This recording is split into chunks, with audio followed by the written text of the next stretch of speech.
zie. Nou ja, weet je, dit soort wijken, ik ben zelf ook opgegroeid in Overvecht. Dat is een beetje een vergelijkbare wijk zoals dit. Mensen leven dicht op elkaar, huntu leven mensen hier.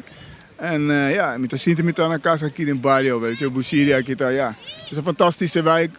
Er wonen leuke mensen, wonen lieve mensen. En ja, vandaag hebben ze ook kunnen zien dat ze ook kunnen voetballen. Dus ik moet nog een keer terugkomen om ze te laten zien hoe we echt voetballen. Ik kom uit een vergelijkbare wijk, uit Overvecht. Dus ja, het is voor mij heel erg herkenbaar hier. Een voetbalveldje, dicht op elkaar, de flats. Ja, hier kom ik ook vandaan, zo'n soort wijk. Dus het is herkenbaar voor mij. I see, vandaag, un día hopi bonita. Weet je, junto con los comunidad. Honger, voetbal. Pero helaas hebben we verloren, maar we hebben ze ook een beetje laten winnen, Bossa. Pero ja, zag je daar hopi leuk, weet je wel. Gewoon connect con ons jubenang.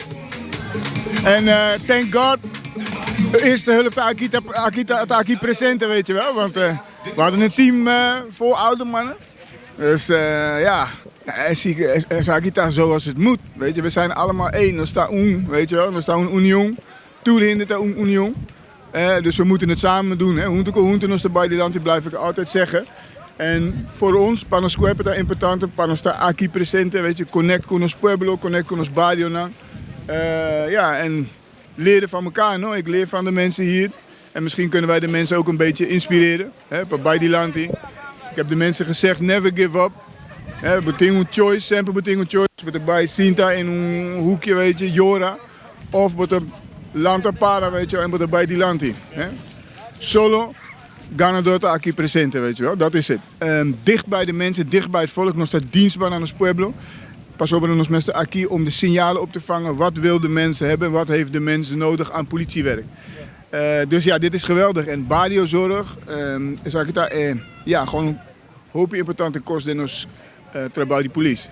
Ik had slecht tegen mijn verlies van vandaag. Hebben we een beetje klappen gekregen van de jeugd. Dus, ja, ik wil het niet meer weten. Pero ja, ze hebben ons laten zien wat voetballen is. Nou, de palabra, weet je, gewoon het laatste woord is solo junto con junto. Dus bij die land, cuida con otro, weet je wel, waak bij otro. En ja, wees er voor elkaar, zeg ik daar mensaje.